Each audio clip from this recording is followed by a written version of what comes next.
आज मैं अपनी मोबाइल रिपेयरिंग में कामयाबी का राज आप लोगों के साथ शेयर करने जा रहा हूँ। ध्यान से सुनना।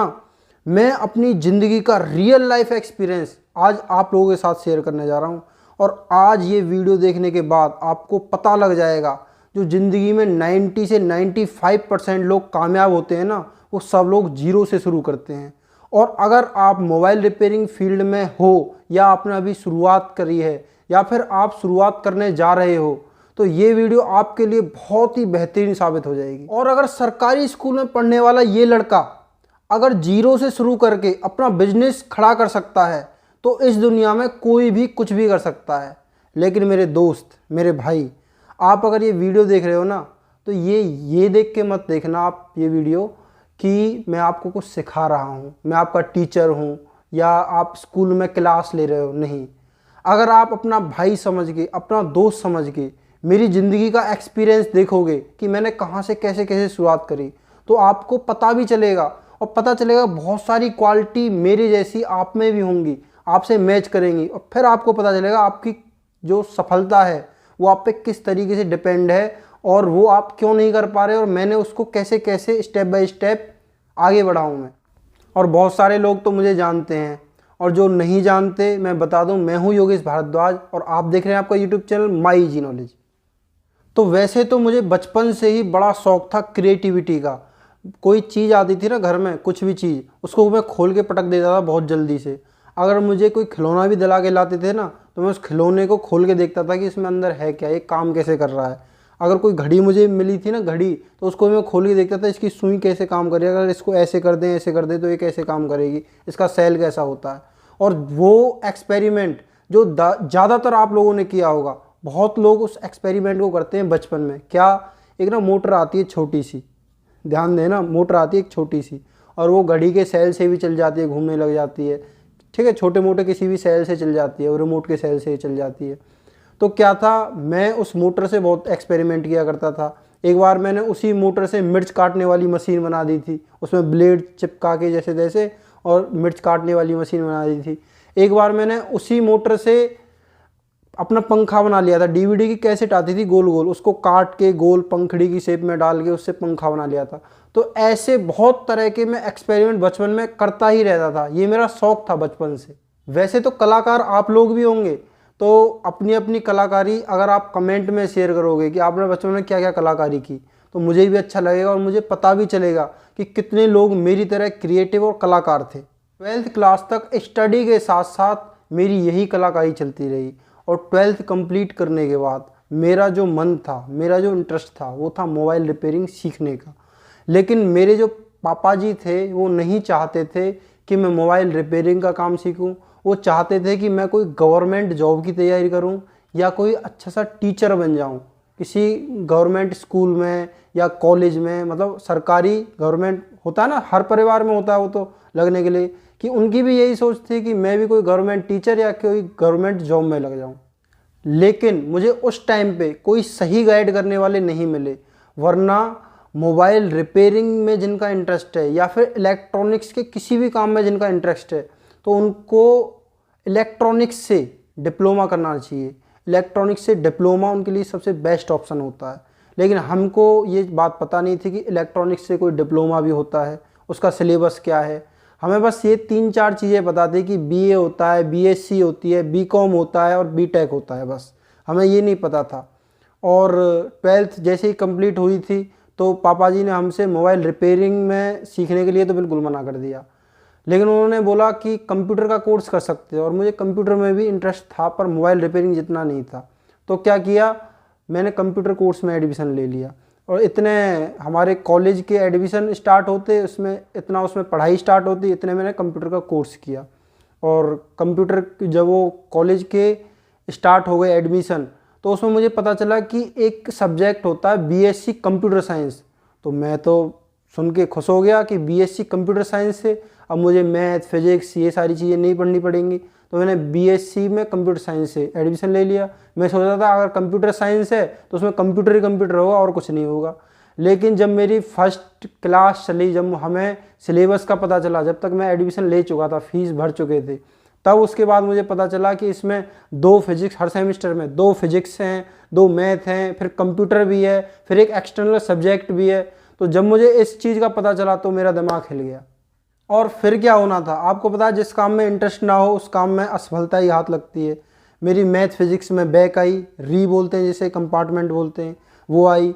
और धीरे धीरे सेमेस्टर आगे बढ़ते रहे, मैं एक ट्रैप में फंसता चला गया।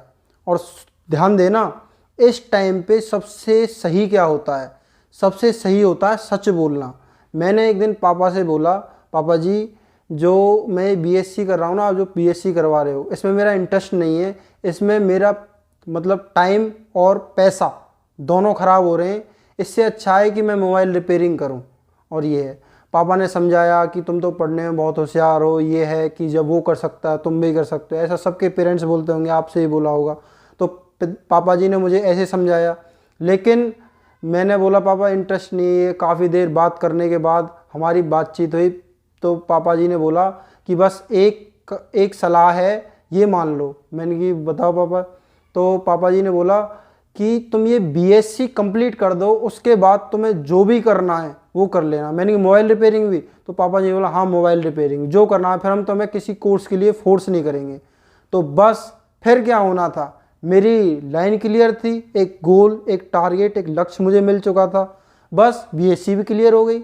और फिर उसके बाद मैंने एडमिशन लिया मोबाइल रिपेयरिंग में। और आपको एक मुद्दे की बात बताऊं, एक टॉप की बात, मोबाइल रिपेयरिंग में जहां मैंने एडमिशन लिया था सीखने के लिए, क्लास के लिए, वो इंस्टीट्यूट, वो रिपेयरिंग इंस्टीट्यूट मुझे पापा जी ने ही पता लगा के दिया था कि वहाँ पे मोबाइल रिपेयरिंग होती है। देखा आपने, तो जिसमें इंटरेस्ट होता है तो हमारे घर वाले भी हमें साथ देने लग जाते हैं, हमारा सपोर्ट करने लग जाते हैं। लेकिन आपको एक सच बताऊं, मैंने मोबाइल रिपेयरिंग इंस्टीट्यूट से मोबाइल रिपेयरिंग नहीं सीख पाया।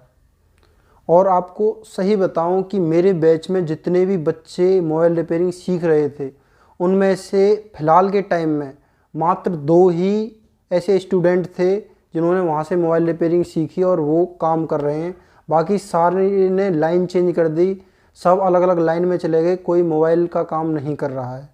और ये एक सच्चाई है, ठीक है। इंस्टीट्यूट से मैंने नहीं सीखा, तो मैंने सीखा कहाँ से, वही मैं आज आपको बताने वाला हूँ। मोबाइल रिपेयरिंग की जो क्लासेज थी, जो मैं वहाँ सीख रहा था, तो पूरा दिन तो क्लास लगती नहीं थी, तो कुछ टाइम लगती थी, 2 घंटे की क्लास। उसके बाद मैं क्या करता था, उसके बाद मैं यूट्यूब से सीखता था। हाँ जी, मैंने असलियत में जो मोबाइल रिपेयरिंग सीखी वो यूट्यूब से सीखी। और यूट्यूब पे क्या मैं आपको बताऊंगा, आपके साथ शेयर करूंगा।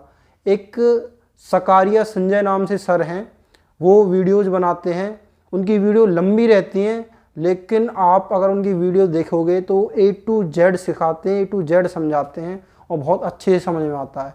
वो जो वहाँ सिखाते थे, बताते थे, मैं अपना नोटबुक बना रखी थी और उसमें लिखता रहता था, वो सारे नोट्स बनाए। और मैंने सच में उनकी वीडियोस से बहुत बहुत कुछ सीखा। और उनका जो चैनल है वो मैक्सिमम टेक्नोलॉजी के नाम से है, मैं आपको यहाँ पे दिखा दूंगा, हो सकता है आपका भी भला हो जाए। और एक उनका पेड प्रमोशन नहीं है, सच में मैंने उनसे सीखा है। और वो तो मुझे अभी जानते भी नहीं है, पर मैं ये बात हमेशा सोच के चलता हूँ, अगर कभी उनसे मिलने का मौका मिला तो ये मेरा सौभाग्य रहेगा। मैं उनका जो शिष्य हूँ ना, वो एकलव्य की तरह हूँ। वो मेरे को नहीं जानते, लेकिन मैं उनको जानता हूँ। मैंने उनकी वीडियो से बहुत कुछ सीखा है। अब देखो, कोर्स पूरा होने के बाद मैंने सोचा यार कहीं प्रैक्टिस करने के लिए मौका मिलना चाहिए, कोई शॉप मिले मोबाइल रिपेयरिंग की जहाँ पे मैं रह के काम कर सकूँ, क्योंकि मोबाइल रिपेयरिंग की शॉप तो अभी सीधा नहीं खोल सकता, इतना बड़ा रिस्क नहीं ले सकता। तो कहीं किसी शॉप पे रह के पहले मैं प्रैक्टिस करता हूँ, समझता हूँ, उसके बाद मैं अपना बिजनेस स्टार्ट करूँगा। तो देखो क्या हुआ, एक दोस्त था जो कॉलेज से 3 साल पहले मैंने उसके साथ कंप्यूटर कोर्स किया था, और अक्षमात मैंने जैसे ही वहाँ से कोर्स कंप्लीट किया, कंप्लीट होने ही वाला था, उससे पहले मेरे पास उसकी कॉल आई, हमारी आपस में बातचीत हुई, क्या कैसे कब बात करते हैं जैसे कि अब क्या कर रहे हो ये सब। तो उसने बताया कि मैं सर्विस सेंटर पे जॉब कर रहा हूँ, और मैं तो खुश हो गया। मैंने बोला यार मुझे भी सर्विस सेंटर पे जॉब लगवा दो, मुझे सैलरी की कोई चिंता नहीं है, अभी तो मुझे प्रैक्टिस करनी है। उसने बनाया और जुगाड़ भी बन गया, बहुत जल्दी मैं सर्विस सेंटर पे लग भी गया। वहाँ मैंने काम किया, प्रैक्टिस की, और वहाँ से मेरा काम हो गया, और मैं बहुत जल्दी। तो देखो, अगर जीवन में आपका लक्ष्य, आपका गोल क्लियर है, तो आप जिसको भी मानते हो, ईश्वर, अल्लाह, भगवान, कोई भी जिसको भी आप मानते हो, एक वो अदृश्य शक्ति वो आपके साथ जुड़ जाती है, वो आपको सपोर्ट ज़रूर करती है। ऑटोमेटिक ऐसी परिस्थितियाँ बन जाएंगी, वो आपको सपोर्ट करेंगे और आपको पुश करेंगी, पर आपका गोल क्लियर होना चाहिए। फिर मैंने वहाँ सर्विस सेंटर पे कुछ टाइम प्रैक्टिस की, कुछ महीने मैंने वहाँ पे काम किया। आप जॉब मानो जॉब की। जो सर्विस सेंटर के मालिक थे वहाँ, वो भी बहुत ग्रेट इंसान थे। उन्होंने मुझे हर कदम पे सपोर्ट किया। और उनकी सबसे खास आदत मुझे क्या लगी, वो ये बोल दिया करते थे सारा काम हटा के कि तेरे सामने ये चैलेंज है और इसको करके दिखाना, ये सेट बंद पड़ा है इसको चालू करके दिखाना। वहाँ से मेरी प्रैक्टिस और वो हो गई और मुझे यही चाहिए था, तो उन्होंने भी सपोर्ट की। और जो सर्विस सेंटर था ना, उस पर इंटेक्स का, आईटेल का, टेक्नो का और इन्फिनिक्स का, इन सारी कंपनियों का काम हुआ करता था। उसके बाद मैंने कुछ टाइम वहाँ काम करने के बाद फिर मैंने एमआई में ज्वाइन किया।